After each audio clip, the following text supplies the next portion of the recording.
Okay. Today we're reviewing a Rudy video. So do what you do, chill, Just let me rock it out. Go ahead and just throw the earphones on and we're gonna listen to Rudy, see what he talking about. Rudy coming with these videos, he don't play no game. I'm gonna be doing this more often. So yeah, the Hobbit situation has been interesting to say the least. A lot of people online keep saying, Rudy, I'm going to wait until the Hobbit collector boxes crash. And I maintain the Rudy opinion. And that is, if you are interested in Hobbit collector boxes, loose boxes or sealed cases, and I know it's a hot take, but anything below $1,000 a box is pretty much a pretty fair entry point on this kind of product. I mean, the days of cheap collector boxes and Magic are just over with because a lot of the unknowns and the risks and the pricing has been removed from the calculations. Everybody knows, previously when everybody was used to overly cheap items in Magic and Pokemon, there was just, it was because the perspective of the world was being viewed differently. There's no going back to that. Even when we have a downturn, a reset or whatever, the fact that everybody knows, it's not a surprise anymore. It's just not, there's no like, oh my goodness, everybody knows a Hobbit is going to be a couple $1,000 box in the future. The argument is whether that happens at the end of this year, next year, or the year after that, or the year, it's funny how the narrative has shifted to what's going to go up or down in value to how long will it take to go up or down in value. So that is that particular situation. Let's address question number one here. Rudy, 30th anniversary Pokemon allocations, printing, blah, blah, blah. What's going on? Hey, if I can get a couple hundred ETBs of Pokemon 30th from like every distributor and I can run like a patron sale, that would be considered a huge win. Do I think that's going to happen? I am extraordinarily skeptical. My advice remains the same to all you guys. 30th anniversary is going to get very, very heavy printing. There will be more than one wave. It is a very good looking product. Everybody's excited about all these. Y'all heard that? It's gonna be printed to the moon. I need my money back from GameStop then. Yeah, I pre-ordered 3 of them. I need all my money back. If it's gonna be everywhere for around $65, I need my money back. I can use that. Do you feel me? Pikachus. Apparently there's these hidden insane cards that are like these pseudo color things. Apparently it's a big thing.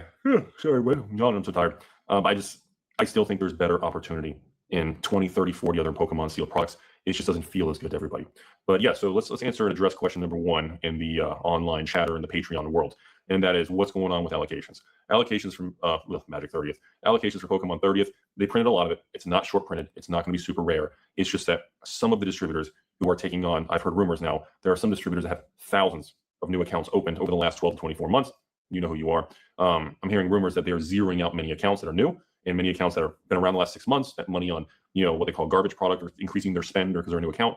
I'm hearing people are spending thousands of dollars the last few months preparing for this, and they're getting allocations like a half a case or one case, 10 ETBs, 5 ETBs, 2 ETBs. And I even know a patron who's actually a brand new store, like a couple months, and I think he got zeroed out. And I know another patron who started a store at the beginning of this year, almost 6 months ago, and I think he got 2 ETBs, and they're all angry and furious from a certain particular distributor and another one. Yo, think about if you spent like 50,000 and only get 2 ETBs from they paying the wrong plug. And it just, folks, I'm not surprised by that and that's why there are other distributors out there that are essentially not taking into account to maintain stability and maintain a strong relationship with certain whales and certain reliable stores that will survive a market downturn. So no, I don't think allocations are low due to a short print of Pokemon 30th. I think there's just a lot of emotion involved. A lot of stores are telling me the increased amount of chargebacks, disputes, and bank stuff, and fraud and theft in their Pokemon sales online, even local. I had even some stores who people came in locally and bought stuff, and then they were essentially angry at because they paid, over MSRP. What I don't know, a Chaos Rising, a Perfect PP. Essentially they paid maybe. I did too. I ain't gonna lie. I bought one for $230. Then my wife bought me one for my birthday. For what you paid, $179. Yeah, $179. She is not helpful in this at all. I don't know, $250 for a booster box, and it dropped to 180, 190, 200, down 20, 30%. Nothing dramatic, but still 20% drop depending on your situation can feel very impactful. And even local customers were doing bank disputes and trying to return things in some of these LGSs around the country. And there's a lot of chatter, and you can kind of see, when the pricing goes in the non-consumer favor or they're not happy, they kind of try to push back. But when it skyrockets, then they're angry at the price unless you sell it a previous. So we are continuing to see more of that unfold and evolve. And this is all pretty par for the course, leaving the peak bull market and going into this more, not a crash, it's more a slower rate of change than we were going through before, which again, I think is great. Remember that. So there is no evidence that anything is short printed with the new Magic or Pokemon. I'll get back to Magic in a second regarding these collector boxes, even the play boxes and what's going on. People are buying, thousands of Hobbit play boxes are selling for $200 plus tax online. There are thousands of Hobbit play boxes that are now like sold for like $215 with tax and shipping. Like just, is that actually MSRP for Magic? I feel like Rudy buying all the Magic. But no, my ICG do be packed with people playing Magic. Magic is definitely lit. I think it's about time. No. Play box? Wow. Stores, multiple stores I've seen pictures and screenshots of stores having Hobbit boxes now and, with signs and pictures showing, Hobbit play boxes, $229, $219, and they're selling. There's 30 packs in the play box. I hate to break it to you guys, but, 30 packs. What is that? $7? Or I'm sorry, $6? $5.99 for a Magic Play booster pack of the Hobbit? I guess it's with tax. Maybe like, is that $6? 6 times 30? No, actually, no, wait a minute. Because if it's 30 packs in the box, you pay $5 a pack, it's $150. So yeah, $6 a pack, pretty fair. It'd be $180. So $7 a pack would be $2. So I'd say about $7 a pack. Yeah, $6.99. So I don't think $6.99 for a play pack of the Hobbit at a local store. It doesn't really seem like a ripoff to me. I don't think a lot of the emotion is justified. It still seems okay. In Pokemon, the days of booster packs under $10 are pretty in the distance behind us in the rearview mirror. But again, that can change. No, listen, they used to be $4 a pack back in the day. I ain't ever buy none, but I remember seeing the prices. I was broke. So the price per pack is a little different between Magic and Pokemon on comparisons, similar to comparing, Weiss or comparing One Piece, but some of these boxes have different quantities of booster packs. So again, when a Pokemon booster box is $200, there's 36 packs, and a Magic Play box is $200, there's 30 packs. So, technically, the price per pack feels a little bit different, everybody. But I don't see an issue with it. And I don't see an issue with a local store selling loose packs of the Hobbit for $6.99, hell, $7 or $8.99. I don't see a substantial issue. I don't think that's grounds for drama and emotions or anger or attacking a local store or employees or bank disputes. I don't think there's anything really wrong with it. I think there's just a lot of emotion out there, everybody. But anyways, the Pokemon 30th, same thing. The Pokemon 30th is more of an issue that the fact that I can go to a gas station and I can buy, a Hyundai or a Kia and get a couple booster boxes of Pokemon, or I can go to Ace Hardware, Home Depot, and they've got packs of cards. That is the real issue right now, is that you have. Listen, I've been to a lot of stores and I just bought a vehicle. They don't sell Pokemon cards everywhere. They don't be everywhere. I ain't seen them at none of the local stores besides Dollar General, Family Dollar, and Walmart, Target, Myers, all that. Distribution saying that, certain type of rules and organized play, but at the same time, you have distribution putting booster packs, in a hardware store. And so there's a lot of things to me that I have definite concerns for people who are not in the industry, drawing on the product lines. That's my issue.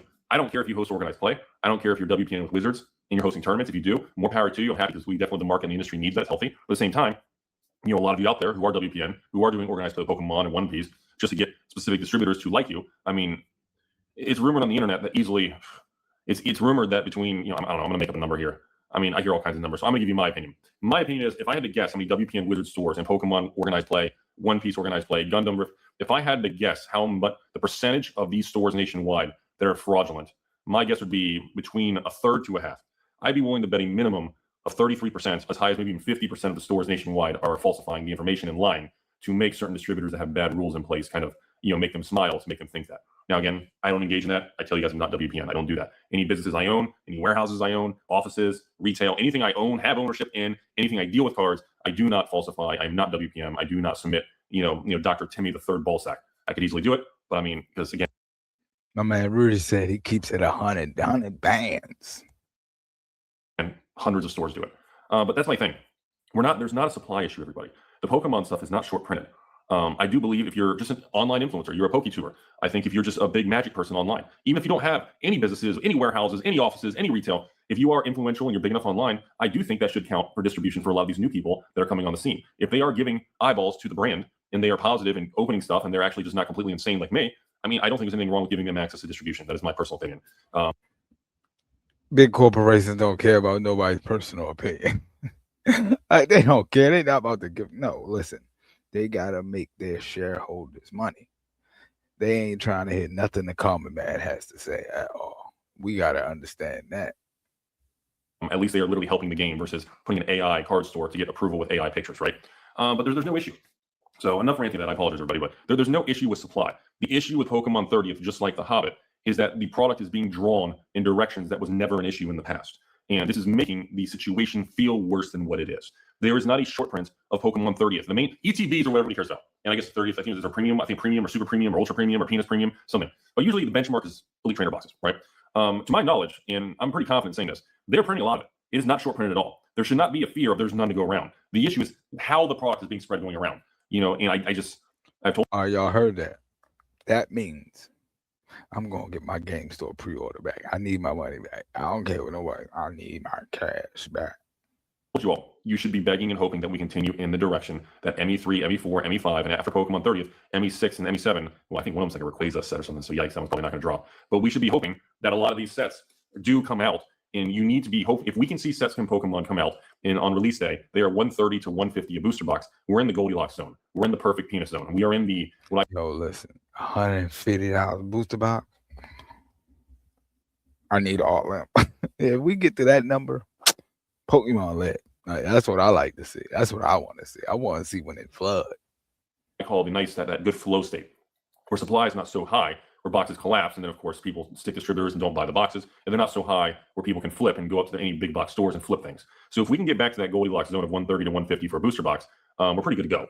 And so far we are headed that direction. And I'm hoping with the turbulence and different things and turbulence in AI stocks, pretty much crypto winter or crypto summer where everything is just nothing's happening in the Bitcoin world. Pretty much the meme coins and all you guys into that stuff and the NFT meme coin, all that stuff pretty much nobody cares anymore. As long as that stuff can just stay quiet and Bitcoin doesn't run. Now, I'm going to warn you right now, if real estate gets on fire because they cut interest rates, if Bitcoin starts to make a run back to 100,000, 110, 120 and breaks highs and goes to 130, 140 for Bitcoin, it will. We just don't know when.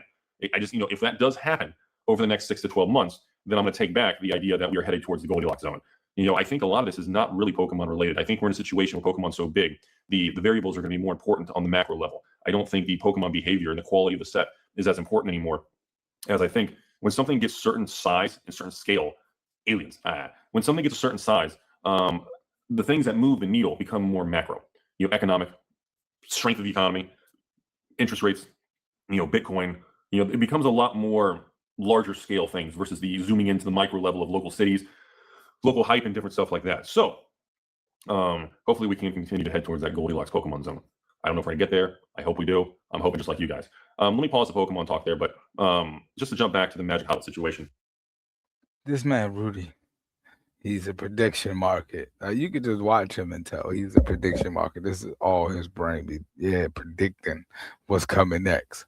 Yeah, that's future. He's a futurist. So I think it's still different. Everyone's still having a hard time accepting that collector boxes. How do I say this? It's difficult for the brain to accept that older collector boxes in Magic are actually not as valuable than brand new stuff now, because that goes against older, rarer, better, scarcer condition. In the collectible world, historically, sealed product that's older outperforms sealed product that's new. That's kind of a historical trend that tends to hold true in the cardboard worlds of sports, gaming, CCGs, and whatever else is going on out there.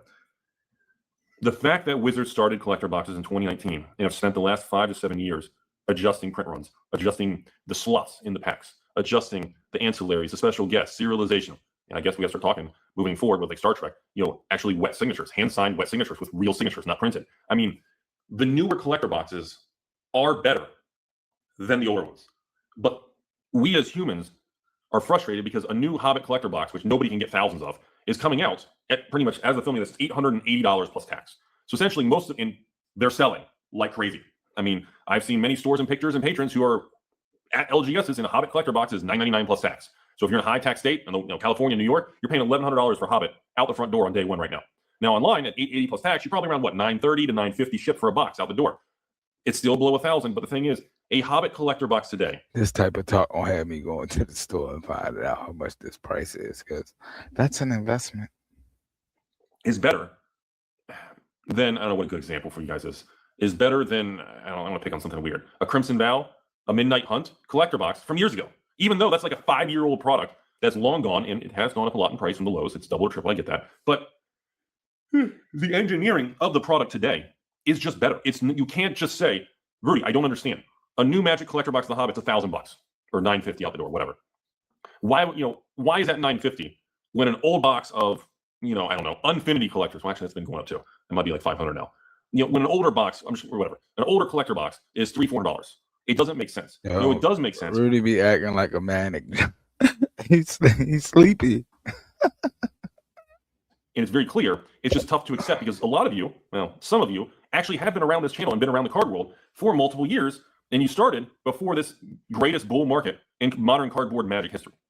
And it is looking like going into the end of this year, 2026, Pokemon is not really going to have a great year if you're going by I think it ain't going to have a good year anyway. But this is going to be the year for the collector. You know what I mean? This was the year for the player. Next year going to be the year for the collector. I feel like bangers going to come out, especially at this low prices. Like, it's going to be some nice bangers. Performance of sealed product. Overall, the sealed prices of pretty much Pokemon from the beginning of this year, and if we continue this trend at the end of the year, most people did not make money in Pokemon. Most people on sealed Pokemon either broke even, maybe they made 10-20%, or they lost 10-20%. Not bad. I killed it. I mean, kind of the way it should be, but it doesn't feel as good because the reality is that's why most card stores are having liquidity issues and they're not really doing that well. And you're seeing accelerated panic on selling of many product lines because people need capital, they need cash flow. And the honest truth is, most people did not make a lot of money in Pokemon for the entire year. All the hype and reprints and noise and chatter, most people are not making a ton of profit. Cold hard cash, like they say in Wolf of Wall Street, cash on the table. You put meat on the table. It's just not happening. Well, in reality, the number one performing sealed product of 2026 is Magic the Gathering by a landslide. Not Prismatic Evolutions, not Ascended Barney. Well, no, Ascended Barney did pretty good because it still came out with like 50%. But I mean, overall, Magic annihilated everything else. Doesn't feel. But does it feel good? Don't nobody want no Magic, bro. Even having Magic boxes just to hold and sell. It don't look as good as Pokemon to these people. If I was an investor, I would, buy the Magic because it's worth more. But the same, doesn't feel as good, right? Doesn't have that vibe. On top of that, all these One Piece sets, One Piece, OP 14, 15, 16, I think 17 is coming. So we'll get to One Piece in a second. And as you're aware, sealed One Piece is starting to uptick, and we have some new One Piece sets heading to their all-time highs. And I think that's a real question, babe. What would I be considered right now? A collector or an investor? Because if I was an investor, I would be buying the stuff that would be worth more, you feel me, in the future. But from a collector, I'm collecting what I think is hot. And I'm just a smart investor. There we go. I think OP 16 or 15, some of these recent One Piece sets that dipped to like $200, I did see yesterday, some are back to 240, 250, 260, 270, and they are breaking highs. As we discussed on this channel, in my opinion, as we move in the next 6 to 12 months, there's going to be another leg up in One Piece, by far. The demand, PCG, it's been 10 minutes, I haven't even brought it up. You guys are going to get pissed at me. You're like, come on, that's all we talked about. Again, another massive amount of One Piece cards being slabbed. And make sure you grade your cards with PCG. My man Rudy tried to take down PSA. PCG, where we going back? It is what it is. When I see these orders and just fucking piles of mail being picked up and being entered in the system, and I'm looking at these cards being checked in, a lot of One Piece, not gonna lie. A lot of Lorcana, not gonna lie on there. Pokemon's still king. But 2026 is gonna go down to a year that nobody really got right. And that is Magic annihilated the entire market. There is nothing. I think unless you probably bought like NVIDIA 5 years ago, or maybe SanDisk 5 years ago, or Western Digitals, if you bought some tech, semiconductor thing 5 years ago, maybe then you beat it. Maybe. Maybe not. I guess Lord of the Rings Holiday Special, if you bought that for $200-$300, like $5-10 grand, whatever, you get the idea. Who cares? That's a black swan. The Hobbit is not a Lord of the Rings Holiday Special, by the way. But everybody knows it just is what it is. And I mean, Magic is just, you're witnessing historical, the best sealed product performance in modern Magic history. I've been saying it. And it doesn't feel like it to most people because most people didn't stay the course. They didn't hold on. They gave up. And it's looking like right now, going to the end of the year, with the success of The Hobbit, I think Reality Fracture is going to be no different, or Fractured Reality, whatever it is. And I'm sorry, but Star Trek's going to be insane. I don't know what's going to be the power level. I don't know what's going to happen with Commander and play. But I can tell you, Star Trek collector boxes with hand-signed wet signatures. I mean, I'm going to tell you right now, it's going to be insane. Absolutely insane. So I think Magic ends up number 1 for the year. I think One Piece is probably going to be number 2, probably almost tied with it. I think Pokemon is probably number 3. And then I think you're going to have the Gundams, the Riftbounds, the Lorcana, the Star Wars, the Gundams, the Riftbounds, the Lorcana, maybe even Power World. Some of these white sets that are extinct. I can say it too. I mean, please understand, this information is for people that's investors. He don't care about the cards. This is strictly investing. You feel me? He's on a mission. So you got to understand the mission. This ain't about what cards are in the set. This is about what is going to make more money. You got to be, if you're trying to make money, you got sorcery hitting sorcery. I think what Arthurian Legends all-time high. I think Gothic boxes all-time high. I mean, most patrons who bought sorcery from me, I mean, they did really well.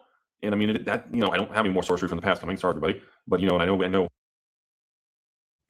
Well, listen, this was me reviewing Rudy video. His video is a little long, so you should go check his page out, Alpha Investments. Listen, Rudy got the information if you're trying to get your invested in this cardboard.